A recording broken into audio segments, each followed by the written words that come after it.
Ladies and gentlemen, welcome back to the IndieZone on YouTube. My name is Kathy. I wanted to discuss today two orders that were rendered by Judge Hippler in the Idaho 4 case on November 21st and the 22nd. They are related to each other. I believe that they show that the court is fair to both sides.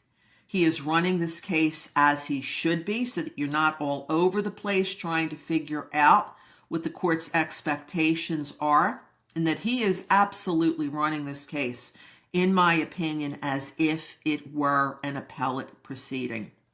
The first order that I wanted to go over with you is the order denying the motion to strike defendant's memoranda. Before the court is the state's motion to strike defendant's memorandum in support of motion to suppress regarding genetic information and memorandum in support of a Franks hearing. These are two extremely important motions to the defense. And what the state did here is to file documents seeking to strike both of them. The state aptly, this means what the court's saying here is the state correctly, points out that both memoranda violate Rule 8.1 of the 4th Judicial District local rules, setting a 15-page limit on memoranda in support of non-dispositive motions. A non-dispositive motion is something that isn't going to do away with the case entirely. For example, if this were a motion to dismiss the entire criminal proceeding, that's a dispositive motion. The court goes on to say here that the defendant's memorandum at issue are 37 and 33 pages respectively. So this is not just a small violation of the rule. This is a large violation of the rule. There's a 15-page limit. 37 pages is well over double the amount that's permitted, as is 33 pages. So defendant here, the court's saying, also did not seek leave of court. That means permission from the court. You file a motion for permission to file over-length memoranda, which is contemplated by Local Rule 8.3. So the court here is pointing out two local rules. The first one sets the page limit. The second one gives a party the opportunity to go to the court and say, Judge, we anticipate we're going to need more than 15 pages. We would like permission to do so. In the next paragraph, the court says here, given the breadth and significance of these two motions at issue, the court declines. The court will not strike the memoranda. The court then says, had the defendant moved for leave to file over-length brief, as Local Rule 8.3, ladies and gentlemen, entitled him to do, it would have been granted by this court. The court will, however, allow the state an equal number of pages in filing its response to the two motions. So now what the court's saying, state, even though you didn't ask for this, we're going to go ahead and grant you leave to file a response of 37 and 33 pages if you so need to.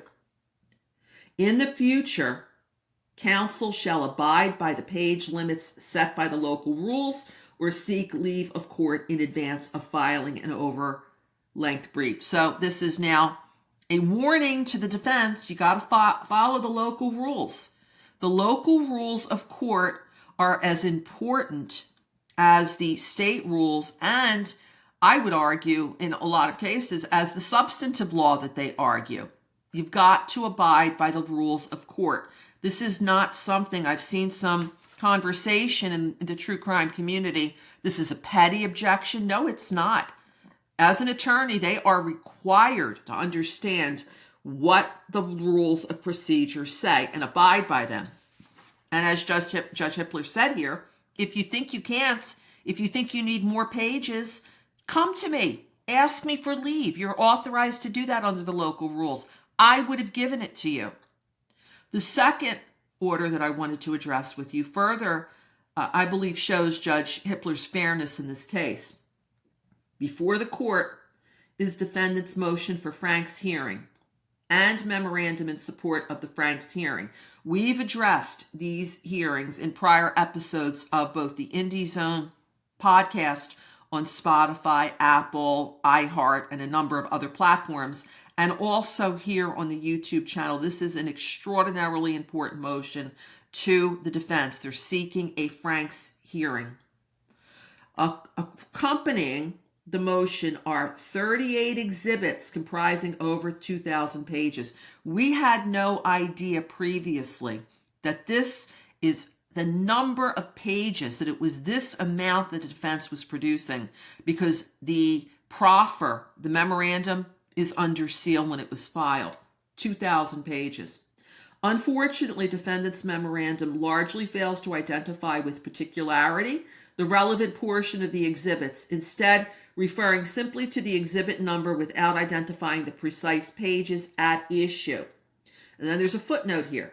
By way of example, defendant cites generally to Exhibit D9 for the proposition that law enforcement's vehicle expert felt more comfortable setting the date range of 2011 to 13 for the Elantra. That exhibit is over 100 pages of duplicate emails. Defendant does not identify which email supports his proposition.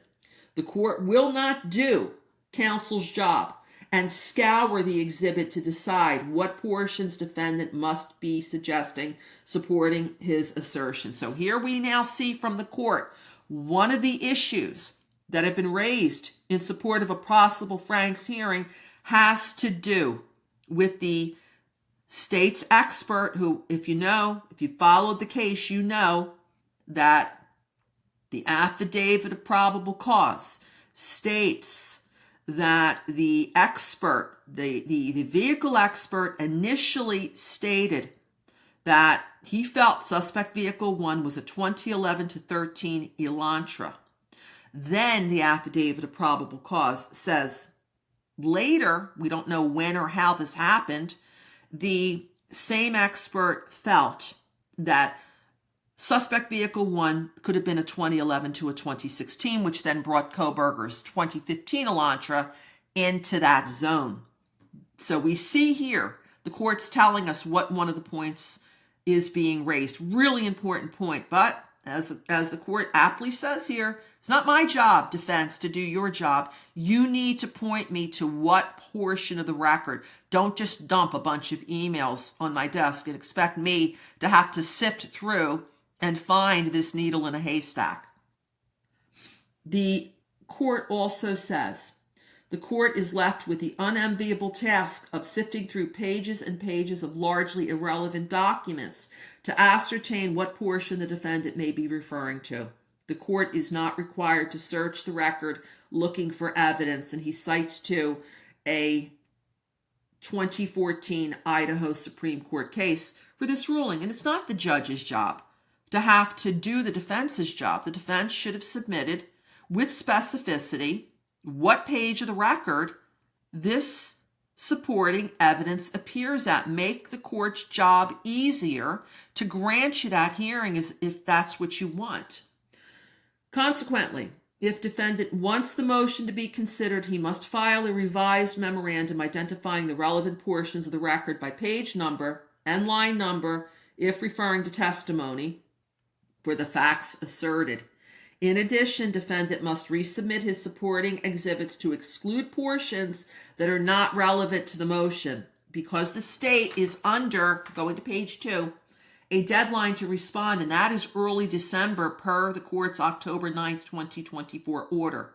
That's the deadline that Judge Hippler is referring to. The court will allow the defendants until Tuesday, November 26th to submit the revised filings. And so this is signed by Judge Stephen Hippler, 22nd of November, 2024. In summary, I believe that these orders show, number one, that Judge Hippler is running this case as an appellate proceeding might be run. When an appellate motion is filed, an appeal, you just can't use whatever paper you want, font you want, paper, number of pages. There are limits to words, pages, fonts in a lot of appellate appellate courts across the country.